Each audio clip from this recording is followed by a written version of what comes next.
guys? Welcome back on Sport Vitamins. Finally, after a long break, we're here for episode number 40. Like last year, I'm here in my hotel room. My team tonight is going to play the first game of the season. We're going to have a long season, so I'm going to have a lot of time to spend in hotels, buses, and airplanes. So I'm going to try my best to release at least one episode every 2 weeks. But please, guys, hold me to it, okay? And today's episode was recorded a couple of months ago, but it was such an amazing episode, very insightful.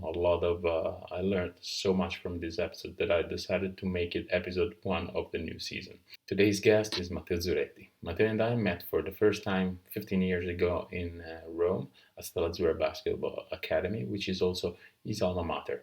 That's where he started his journey in basketball, being a basketball coach first, and then eventually becoming an international scout.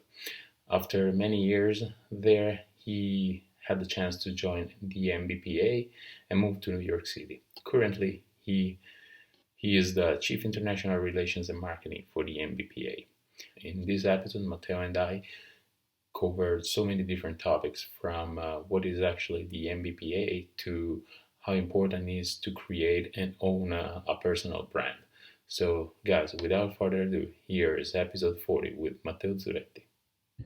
Matteo, good morning. Welcome on Sport Vitamins. Good morning, Robbie. Great to be here. Thanks for having me. It's a great honor to have you on today. Usually, I start my podcast asking my guests a little background. Yeah, for sure. I'm a basketball guy. I fall in love with the game when I was 11, and all my life I've been just working. I guess as all of us, even if you're a baseball guy, I know that. I don't know if your listeners know, but all of us just to try to work in our ecosystem at the highest level possible. I stopped playing very early. I started to coach my alma mater, a place that you also worked at, which is Stella Basketball Academy in Rome. Then I started to work as an agent with one of the godfather of the agent business, Maurizio Balducci. And then I had this amazing opportunity to come over here to New York and join the Players Association in a moment of change, which has been challenging, fun, exciting. I was literally handed the white canvas and they told me, go and figure out our global work and our global strategy. And this is season 7 and still enjoying it a ton. That's awesome. So you got the chance to wear so many different hats throughout your career. How does prepare for the role that you're having now with the NBPA? Oh, big time. That has been, I would say, an unconscious choice that I've made. I'm a very curious person, so I like to, even outside of my profession, taste different things all the time, right? Like experience different things. And I think that has reflected into my walk of life, also on the professional side. I really don't understand the people who have the right and immediate answer to the, I think, antiquated question, where do you see yourself in 5 years? Honestly, I still don't know, and I think it's a stupid question. In particular, nowadays, where every 5 years we are somehow experiencing a completely different world. Technology has made this, clusters of time become more and more different from each other. The acceleration of technology, a transformation of our lives is absolutely amazing. Honestly, I don't even know what the world will look like in 5 years for sure. Then I cannot answer where do I see myself. I know I want to work as close as possible to these amazing athletes that I've been serving in the last few years, and that I've learned to love, to appreciate, to to respect, more important to respect for what they do on the court, but even more so what they do off the court. And I think all these different hats, going back to your question, Robbie, has allowed me to look at them holistically and really see the different facets that they have and that they eventually they bring to the table when they are within an organization, within a sport, within an industry, within a community. They're more than players. They're more than amazing athletes. And the fact that I've been moving myself around them, using different point of views, I think has allowed me today to connect and relate to them in the right way. Can you please explain us what the NBPA actually is and what you actually do on a daily basis with the players? The NBPA is the National Basketball Players Association, the union that represent the players. Of course, it was founded in 1954, so it has a long story. And of course, its role has evolved dramatically throughout the years. So I think it went to be a straight union to today a much more complex entity that the players have decided to give themselves as a tool, as a resource to protect and support them collectively, right? And to protect and support them individually. So we are always constantly have to merge this, I would say this tension, right? That there is between the collective of the 450 players and their collective interest with the individual interests of the players. And it's a fascinating balance that we need to find as an organization. An example of what we do for them collectively, the CBA negotiation, the collective bargaining agreement, the big contract that regulates the conditions under which the players work, the conditions under which the revenue that are generated from the game are actually split between owners and players.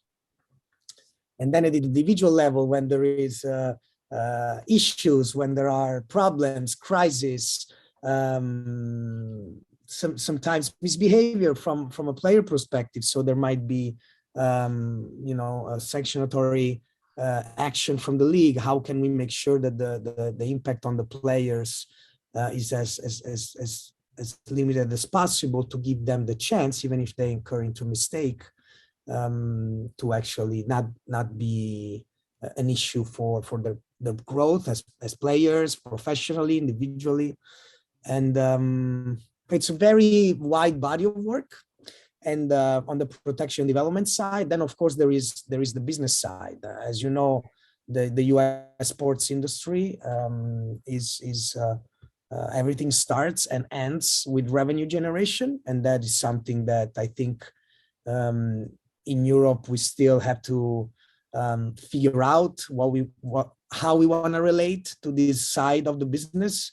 In America, the notion of having an industry that is sustainable, that generates revenue, is really the common denominator that aligns all the different stakeholders' interests. I feel that in Europe, we are still trying to decide what we want to be and what is the common denominator. Just because there are cultural differences, there are system differences, just the fact that, for example, we have multiple legislations we have to deal with, while in the US, it's one. That explains the complexity of the European and international, I would say, sports ecosystem. But the role of the union, again, within the business side of things, is of course to collaborate with the league to make sure that the pie can grow more, because the larger the pie, the more the players and the owners will share. And then there is a specific entity that we have that is a for-profit entity solely owned by the NBPA, so by the players, that is called Think for 50, which basically package the collective rights of the players and sell it to different partners. So when you play NBA 2K, do you play NBA 2K? I don't like video games. You don't like video I games. don't Is like there video only games. you don't like video games? Okay. It might be a good tool to relate to your guys. I'm sure though that to your players. I'm sure you guys touched on it. But for example, when your players play video games, in that property in that video game, there's not only league properties, right? Logo Man or the Bulls logo or the Lakers logo.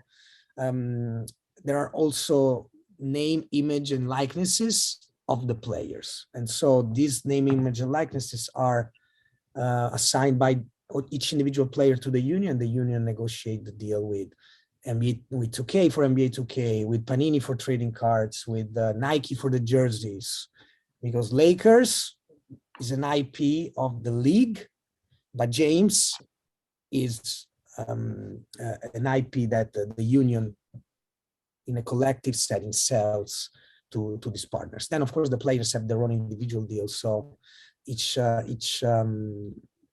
player can then, of course, have his own partners and his own endorsement deals. Then now, luckily, has also extended to equity deals. So we love the fact that, and we try to support the guys more and more. We love the fact that players are in the position to not only get a check for promoting a product, but they can actually be involved in the company that is developing a product or a service at the equity level. So it's a world that is evolving, as I was saying before, very rapidly, and we have to keep up with it. It's a fun exercise we love to share with our guys.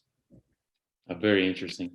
And how to make sure to deal in the right way with such amazing champions and superstars, and most of the time also young superstars. That has been very interesting for me throughout my experience here to see how superstars are so for a reason, actually for multiple reasons, because of course the hard work, sweat and tears, and then put the work in, all of those buzzwords, right? That we love to hear and that our players live by. That's a given. There's no NBA player who can sustain an NBA career without giving his 200% when it's a matter of working hard and keeping himself in the best shape possible also from a longevity perspective. Every year there are 60 guys that are coming for your spot. They're younger, they're hungrier, they're more athletic than you. You might be more experienced. You got to keep your A game always alive and use every little edge you have to keep that. But that, again, that is a given. Nobody can make it without that. Then there is everything else. And there is, I think, the ability to be aware of the resources around you. There is an abundance of resources within the NBA family, NBA ecosystem that starts from the NBPA, the league office, the teams, and the individual teams that every player builds, right? The level of sophistication of some of these ecosystems around the players is amazing. On the financial side, on the performance side, on the mental health side, right? On the investment sides, on the nonprofit sides, the players are really CEOs of a company right now, and in particular the superstars, and they really need to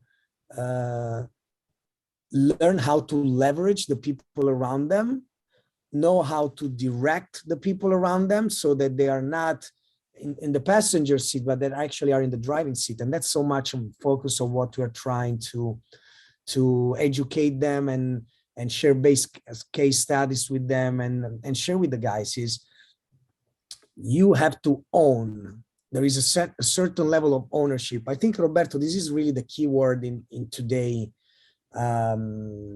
life, not only of superstars, but I think high level athletes. It's this notion of ownership. Superstars have the ability, as I was saying before, to go and own a company, right? To own a team after they're done playing, right? Look at MJ, and now I'm sure many more will come.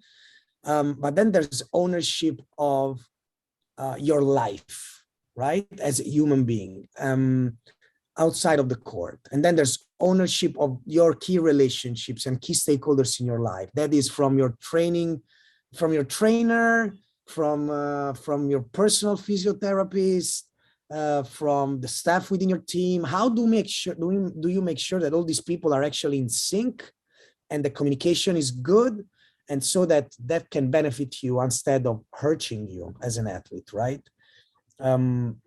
Doesn't mean that the player needs to do this work, but he needs to choose the right people, direct the right people, set the right boundaries.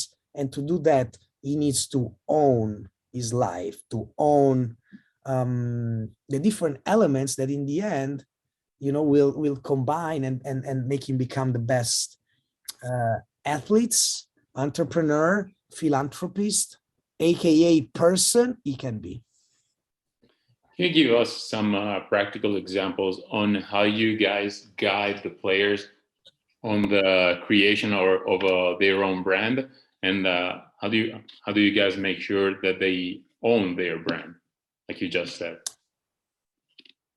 Yeah, this notion of brand is fascinating, because now you have this multitude of kids who are coming up with a completely different level of awareness and ownership too, right? They all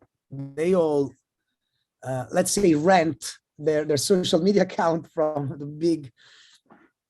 big platforms, right? And they do provide value to them, but they also take a lot in return, because they are able to connect with an audience. When they arrive here in the league, they're already so savvy in the game behind the game, right?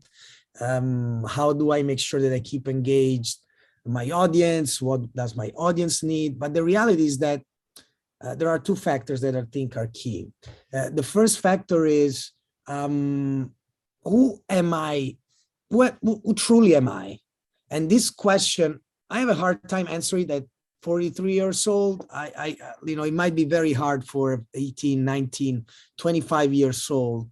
Who am I? What are my values, right? Like, we all work our life to try to arrive to a point where we feel confident that we have identified who we are, what our identity is. And I think a brand in the end is a reflection of your identity and of your core values that you decide to champion and to share with the people around you. And so eventually, if you are a highly exposed individual like these young athletes, to your audience, that is factor number one, is literally who am I. The second one is, the guys are the most competitive individuals out there, right? And so they always look at each other. They do not only compete on the court, but they compete off the court. And so, of course, we have these amazing, sophisticated people who have built literally companies around their personal brand, and the younger guys look at them and want to emulate them, right? But sometimes it takes experience, it takes the right team around you, it takes awareness of who you are again, before you actually figure out what you can achieve. Not all the players, for example, have the same ability, have the same money, honestly, right? So some of these things require investment. Often people talk about LeBron, how much resources and money LeBron puts into taking care of his own body, right? In the off season and throughout the year. Can every player right off the bat replicate those conditions? No. So it's how do you get there? The second factor. What I'm trying to say, Roberto, is that players need to understand where they stand, also in this race that the players have among each other, which is healthy, which is fantastic, which is part of who they are, because they have been training themselves just to compete on everything. And I see sometimes, just in our casual interactions, when we were in the bubble, in other situations, you can play a game with this, and how many times you're able to bounce it, like they're gonna get into it like if they're playing the NBA finals. It's just their competitive nature is insane, and that applies again to all their lives. So we try to support them in identifying what their identity is, and we try to somehow support them in understanding where they stand and what the resources they have, and how do we do it through our programs. We have multitude of programs run by our career development team, our player programs team, under the leadership of Chris Achin, who's our chief player engagement officer. And the guys are exposed to so much that really help them figure out who they are. At the international level, we have worked and we came to our beloved home country for 3 years in a row, in Milan in particular. We partner with Bocconi University, one of the top 3 business schools in Europe, and we created this journey for them, right? Where we expose them to founders, CMOs, CEOs of the brands that they love. Because in the end, they're 20 years old. So I can convey education, putting you in a class and making you, talking down at you in a strictly academic way, or I can put you in front and give you access to, again, these phenomenal individuals who built businesses, who built brands, who sustain the growth of these brands, and now can share their stories with you.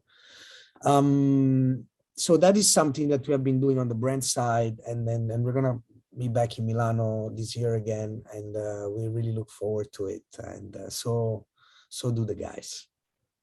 Awesome. Yeah, I completely agree with you about the fact that these professional athletes are great competitors. For example, this year I have our starting point guard and our starting shooting guard that compete on literally everything.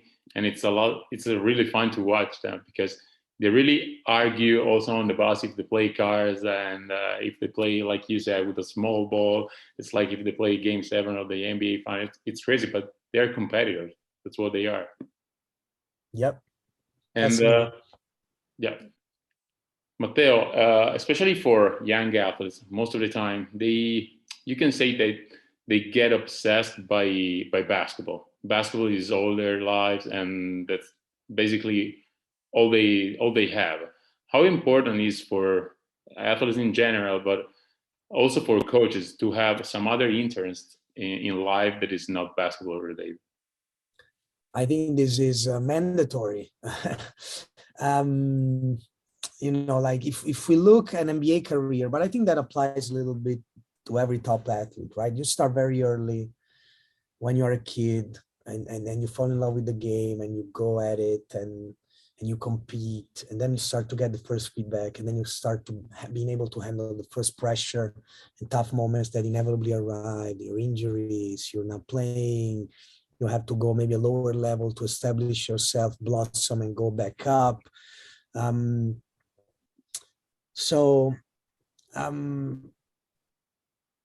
then if we look at an NBA career now, right, like there are milestones.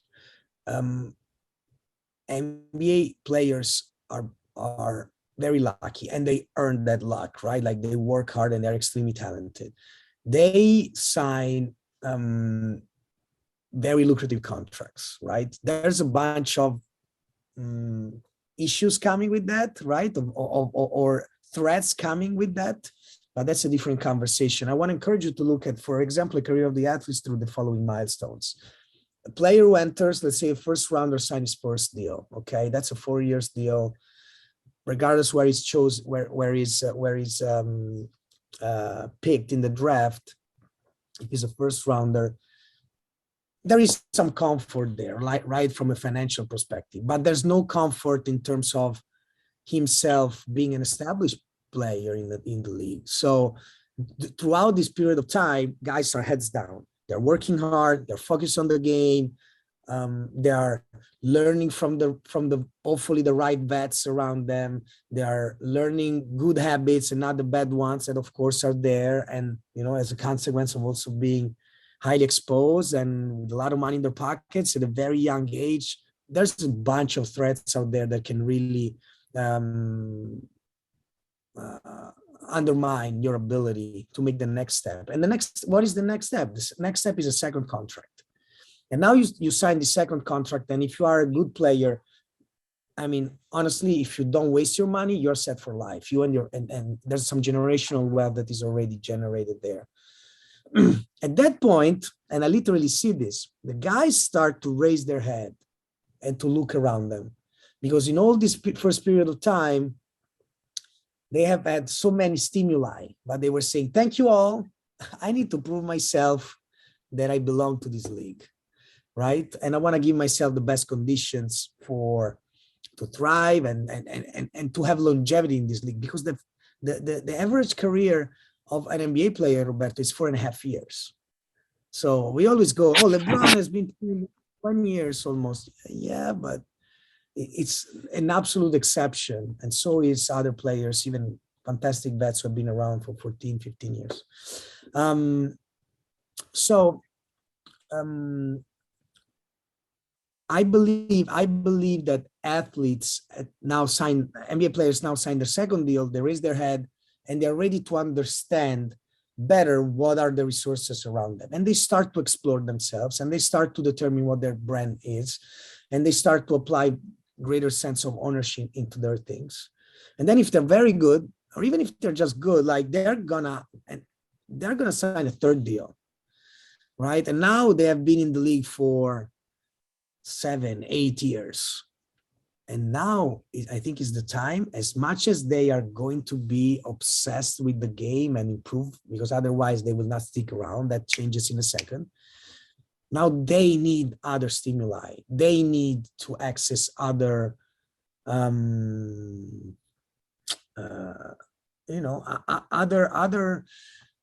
things. They need to explore other things, and that is when we really try to support them, because there's a multitude of opportunities out there. They have access to anything and anybody they want. The point, are they ready to be in that room with a CEO or with an entrepreneur or with somebody with the right sense of ownership and the right sense of awareness of their value, so that things can go actually in the best way possible. But at a certain point, players need to have other things to think about, like all of us. Like I'm sure, like we all live in an industry that is very demanding in terms of the attention you have to give. And we don't have the regular week, and in the weekend we are on all the time, right? You're on all the time. If a guy calls you and say, hey, tomorrow I need to work, man. Okay, then we have practice, then we have to travel, so come at 8 a.m. and you're on, and then you're at midnight preparing your report for your head coach with loads, probably, right? Like it's nonstop. And then on Sunday, while other people go and have a nice countryside thing, you are in an auto grill eating a sandwich before going and trying to win one more game. So it's nonstop, and we got to figure out ways, all of us, to unplug and find new ways to escape also, right? Otherwise, I don't think we are as efficient as we can be, and as effective as we can be. Effective, not efficient, effective. Absolutely. But also this kind of lifestyle taught me how to be, or at least try to be, always present in the moment. Because if I don't do that, I miss so many things. I miss out on so many opportunities that I have around. And this is something that I must do. Do you do any sort of mindfulness or meditation practice on your own? I try to do meditation in the morning, first thing in the morning, not for like 10, 15 minutes before having breakfast. And that really helps a lot, which means just sitting in my kitchen with no noise around. I'm lucky because I wake up pretty early, like 5:30, and just take those 10, 15 minutes for myself and think and let the thoughts go, and it really helps. Do you do it? The baby wakes you up at 5:30, or? No. I wake by myself. I wake up by myself because I decided, and this was before the baby was born, that I still wanted to do all the things that are related to strength and conditioning in basketball, which means study, listen to podcasts, and watch videos and whatever. But whenever I'm at home with my wife and my baby, I'm with them. I'm 100% with them. That means that I had to find some time for myself, and that meant starting waking up at 5 in the morning, because they wake up at 7:30. So for 2 hours, I'm by myself and I can do whatever I want. Yeah, that's great. Yeah, I do practice meditation. I wish I did this morning. So I'm not that consistent. I wish I would be more consistent. There's no excuse. Honestly, I have this personal struggle being working across time zones and having so much, of course, of my life, both personal and professional, in Europe and in Asia, but living in the US, which it's across different time zone. I wake up and I go way too early into my phone. So that's the biggest mistake. When I'm able to manage that and I go, like, I see my day starting completely different way. And that's something, of course, that we share with the players. And honestly, that some of the players are becoming masters of. Like, they really have found in this mental health crisis that finally has surfaced. Not that we didn't have it before, it's just now that is above the water, right? And we see it for everybody, even given COVID, but even more so if you are an athlete and you are, again, overexposed. uh, I've talked to many of the players and they found great relief and a great way to be centered and live in the moment through meditation. Some of them, like, they don't use apps. They meditate for 1 hour. Like, they are pros. They are pros at meditate. Yeah, I still go cannot with do the it app. for 1 hour. And I still go with the app and I last 10 minutes. Matteo, you hear a lot of times like coaches and players saying that they want to be the best version of themselves. What does this mean to you? Ooh, that's a great question. When you say these words, the first thing that I think of is evolution, right? I'm a little bit obsessed with that concept. The best version of myself can only be the one that keeps evolving, that doesn't stand still, that doesn't rely on what I know today, that doesn't um, just doesn't accept the status quo, right? Um, because I feel that there's always a next chapter that we can unplug and untap for us and for all of us. And when I say, and there is incremental growth that you can make, not outside, not in the recognition, but inside our ability to deal with our own monsters, for example, right? We all have them.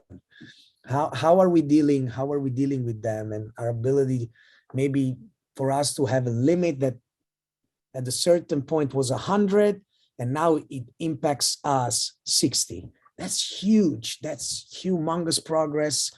And so I'm really focused on that. And the best version of myself is to keep from 60 to 59 and 58, right?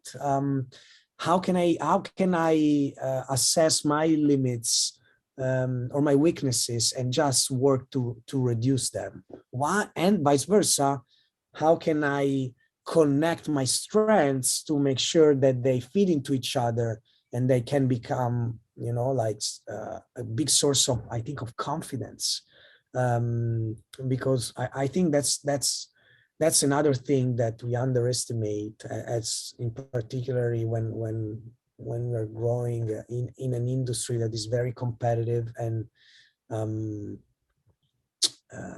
where there is not like a perfectly designed path, right?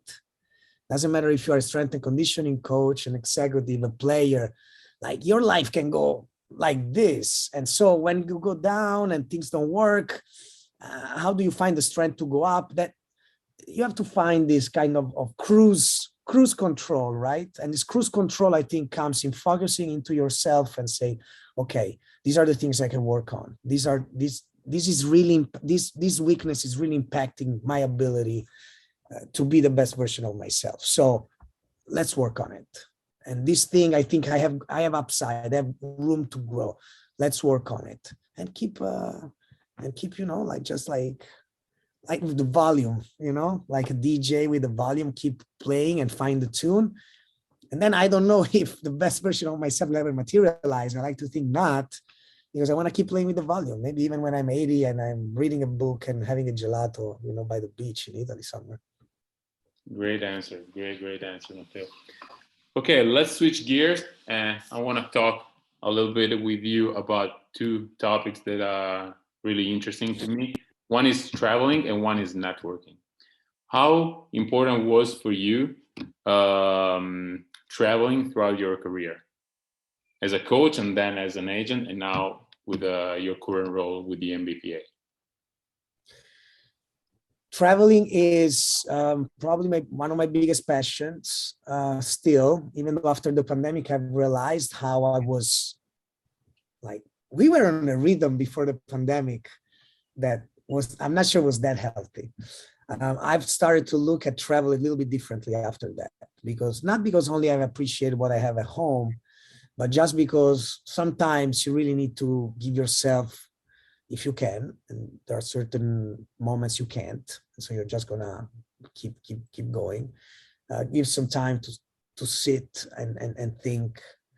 But traveling is everything, because traveling gives you those stimuli we were talking about. It forces you to look at things through a different lens. It allows you to experiment new things, to connect with different people, to learn new perspectives on the world. And I think there's nothing more fun and more important than that, as we trying to tune ourselves, right, on this DJ set we are talking about. Then it's fun. I'm a big foodie guy. I love to taste the local food. I understand so much. I find so fascinating the fact that in the end, if you really look, we eat around the world the same stuff. We all eat around the world the same stuff. We just prepare it in different ways. And I find it so fun, right? Like to discover that side of the local culture that also creates the conditions for you to sit with somebody and not just have a transactional interaction, a quick one. Hey, what's up? Hey, my man. No, let's sit down. Let's have some food. Let's figure out who we are and where we are aligned. And when you're on the road, that naturally happens much more often. That happens with your colleagues. We are all like in the same environment when we are at home. We have our families. When you are able to travel with our colleagues, I think it's a phenomenal opportunity to connect at a completely different level. So I really cherish those moments. And then this is highly connected. I guess that's why you asked the question that way with networking, obviously. On networking, I don't think I'm the most common networker. Or better, I should say this: everybody should network in his own way. There's not one definition of networking. I'm not a big handshaker. Hey, I know everybody. I mean, I can do that, but I don't honestly see a lot of value into that, Roberto. I think we need to. What I value the most is maybe around the table, being able to go deep with somebody. I have people, phenomenal people. I consider mentors and working friends, or even friends, right, that just are within the same thing. We don't need to talk every day. We don't need to be on the phone every day. But we need quality time. To me, networking is quality time. Of course, there is an initial introduction stage that is required for you to have the opportunity to have quality time. But networking without quality time, to sit down and really share something meaningful, share an experience, share an issue, share a challenge, share a great moment, I'm not sure it goes anywhere. I know there's other people that use networking differently, and I kind of jealous of them, right? Like, hey. I'm not the type of networker, but I think, again, in terms of awareness, we were talking, I think we gotta be aware of who we are, on our ability to do certain things, and we have to build our own way to network with the people we want to network with. Personally, quality over quantity.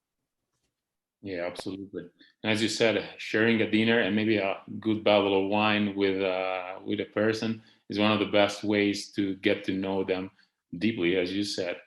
But how to make sure to maintain genuine relationships with all the people that you meet, besides of having dinners, of course.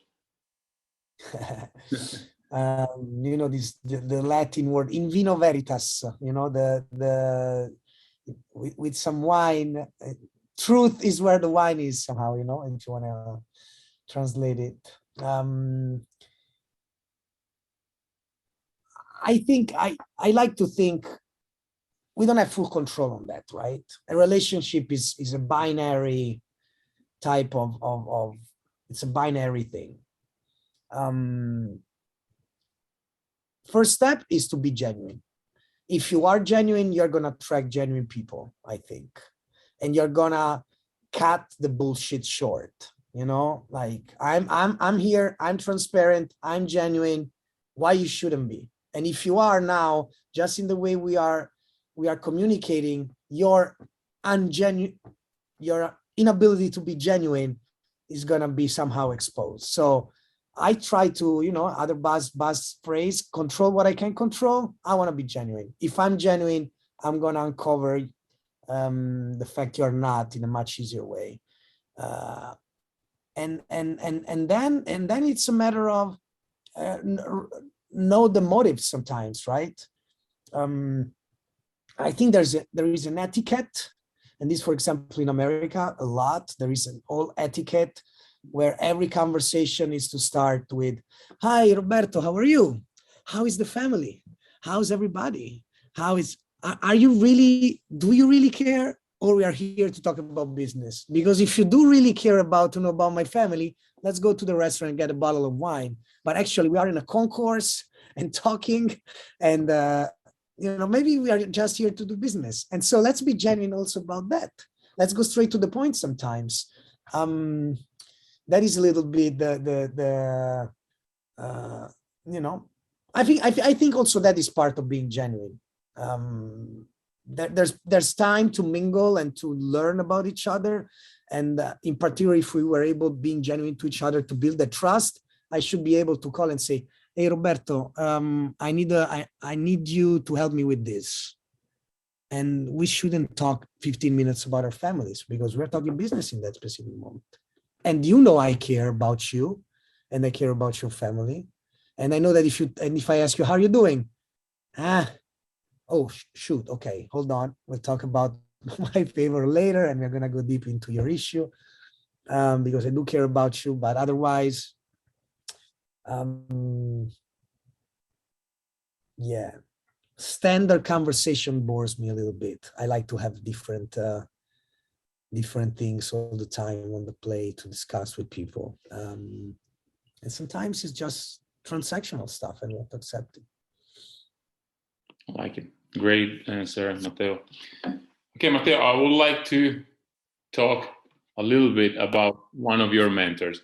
As I told you before recording this episode, yesterday I was unpacking some stuff in my new house, and I came across a vocabulary that he gave me many years ago, probably it's 7 or 8 years ago. It's a French-Italian vocabulary, because at that time I had a guy from Africa that speaks French, and he wanted me to have conversations with this guy that now is on my team here in Brescia, which is crazy. So can you tell us something about Maurizio Balducci? Yeah, always happy to talk about Maurizio, who is not with us anymore. So it's always emotional for me to go back and think about it, and to recognize the huge impact he had on my life and on the life of many others, right? Like maybe even yours somehow, even if you guys were tangent. Maurizio gave me a great opportunity. He picked me up at 25, 24 years old and gave me full access, and taught me a business. So that's another interesting notion, and it's a vocabulary notion, right? Like in America, they call them mentors. In Italia, we call them maestri. right? And it's a very different. I think there's a level of different level, and I think Maurizio was a maestro for me. Was somebody who taught me a business. Going back to your network question, there's a lot of focus on that, knowing a lot of people. There's a lot of focus on the next step. Uh, I was lucky enough that I found somebody who spent hours of his time teaching me something, um, teaching me a profession that, for example, I believe, which is the agent business, is very wrongly associated with, yeah, you go, you negotiate. There's nothing to learn. There's tons of things to learn. On the recruiting side, on the scouting side, on the negotiation side, on the player management side, on the finance side, on the legal side, all a bunch of things. You cannot just go and, yeah, I'm an agent. I go, I recruit players and I place them. Maurizio banned this word, to place a player. We couldn't use that word among ourselves. The player is never placed. We work with the player to design his career and to understand what the next step of his development is going to be. It's not going to place. And even because it's something that we do together, right? We analyze the situation and then we do together, because there must be buy-in. Then Maurizio also had a big personality. And so he would go to players and say, look, this is what you're going to be doing. But he was not placing them. He was somehow exercising his ability to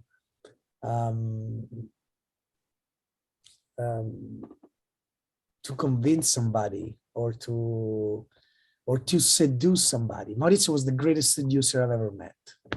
Maybe that's where I should have started, with anybody around him. Great seducer, players, anybody, women, people. It was just somebody who liked that type of interaction, right? And he was somebody who wouldn't shy away from putting himself out on the table in this dance with the players, and in recruiting, and in trying to seduce them, and basically ask them the biggest thing that the players have, which is their trust to manage their career. What's there more important than that for a player? Nothing. Without that, they are professionally nothing. I don't know what else to say. I could speak. I could talk about him for hours, but I think he's greatly missed by myself and by all the people who have touched. He was a genius. As every genius, he had his own, dark sides and angles and things that people maybe misunderstood. I had the privilege to be very, very, very, very close to him for 11 years of my life, travel a lot together, share literally almost anything. And it was a joy and a true blessing. Even though we were tangent, like you said, I still remember one of the questions that he asked me. And we were at a basketball game. We were watching a Virtus Roma game. And he asked me, what's your dream and what's your goal? And this is a question that I want to make to you. What's your dream? What's your goal? And what's the difference between having a dream and having a goal to you?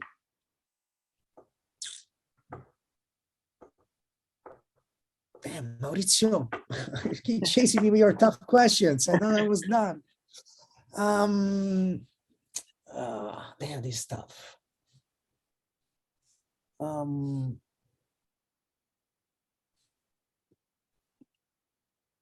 dream and a goal. The first things that come to mind to me, a goal is something that is within reach, right? That I can somehow predict what I need to do to achieve, that I can make a plan about it, okay? Goal, I can plan it. I can plan how to to arrive there, how to achieve this goal.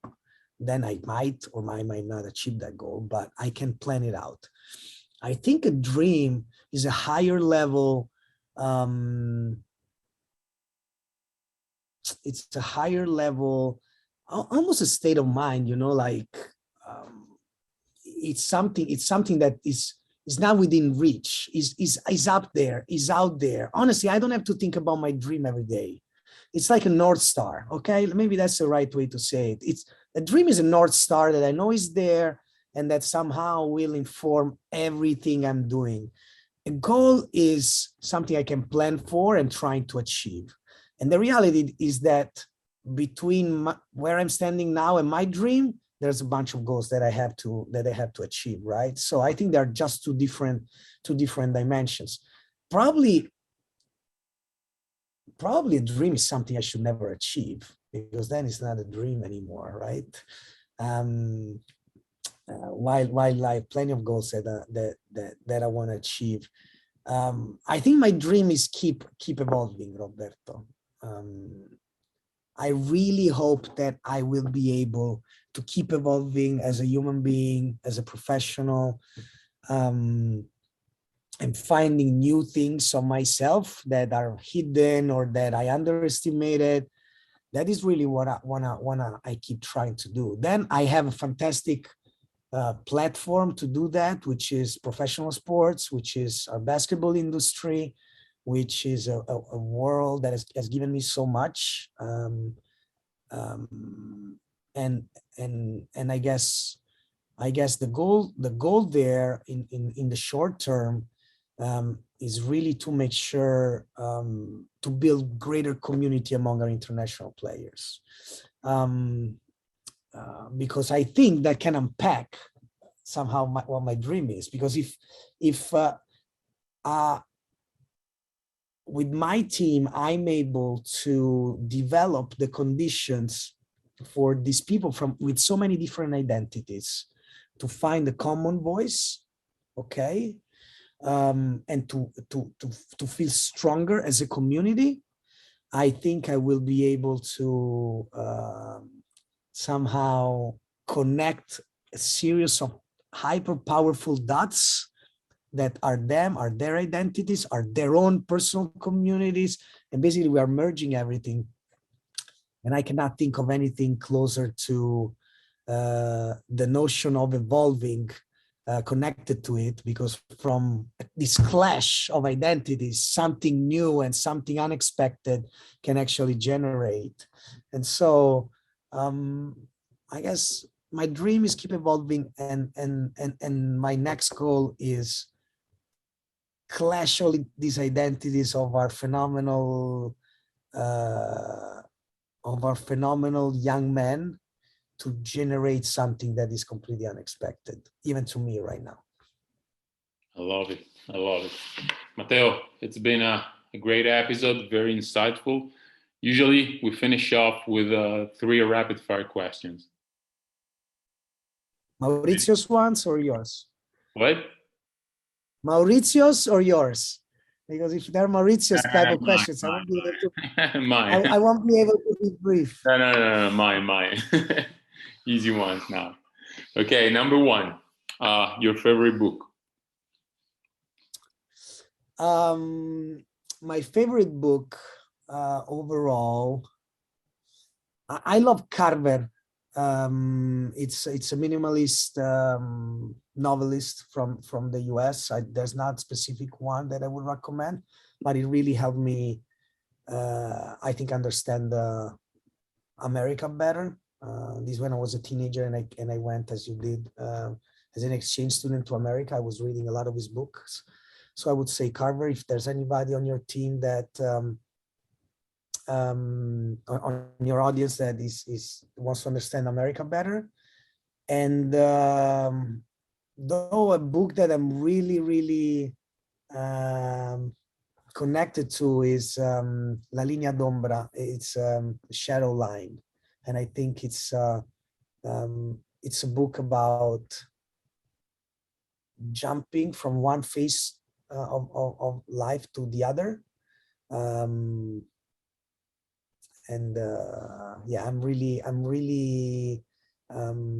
highly connected to that book because I was reading it while I was in America, the first period that I was here, and I was trying to build not the best, but the next version of myself in an environment that inevitably as an immigrant has been hostile for some time.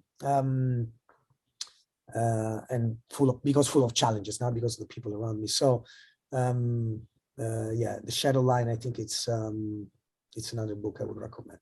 And then there's a bunch of business books, but you can find those. I think you want to read the ones that Bill Gates recommends, not the one I recommend. What's the one thing that you miss the most from Italy?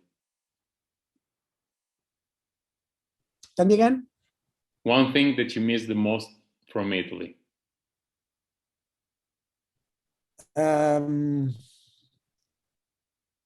Warm white pizza. Yeah, I know what you're talking. And last one, Yeah. what's the other sport that you would like to work with or work for?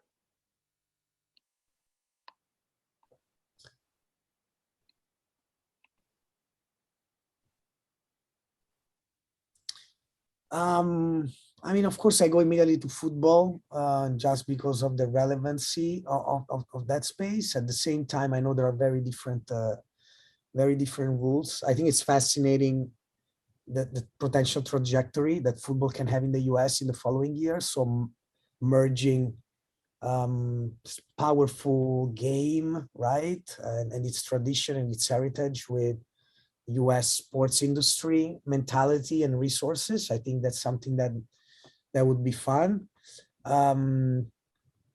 But more than what type of sport, I think it's what type of, I would still love to be around athletes because I think I've trained myself to really being able to understand and connect and to support them. And they give me a lot of, I put a lot of myself into these relationships with them, but they comes back big time as when you see them blossoming, both when I was an agent and even right now in my new capacity, not new anymore, but in the current capacity, when you see them blossoming and achieve goals that again are not only on the court, and you see the true appreciation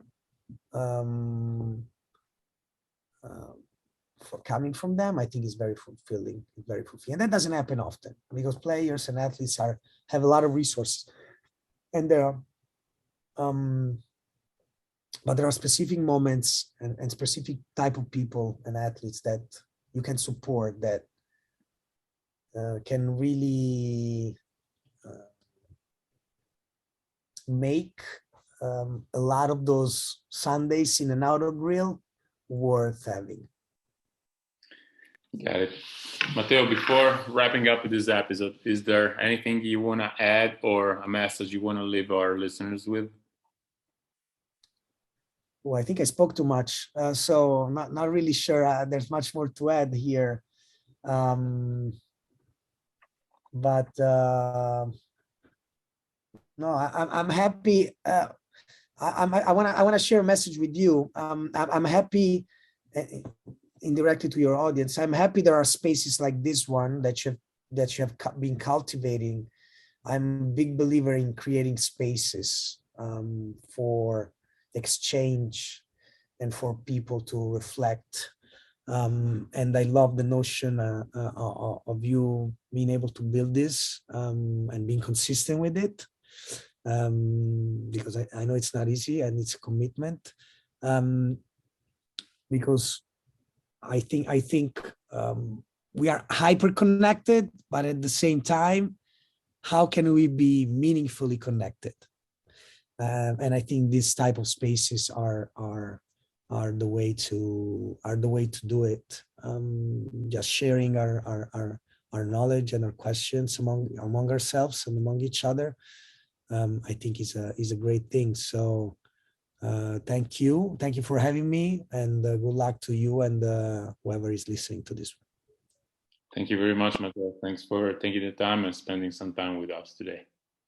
And it's a wrap on episode 40 of Sport Vitamins. If you guys liked it, please share it, and remember that you can find Sport Vitamins on Spotify, Apple Podcasts, Google Podcasts, or wherever you get your podcast. Until next time, guys, I'm out.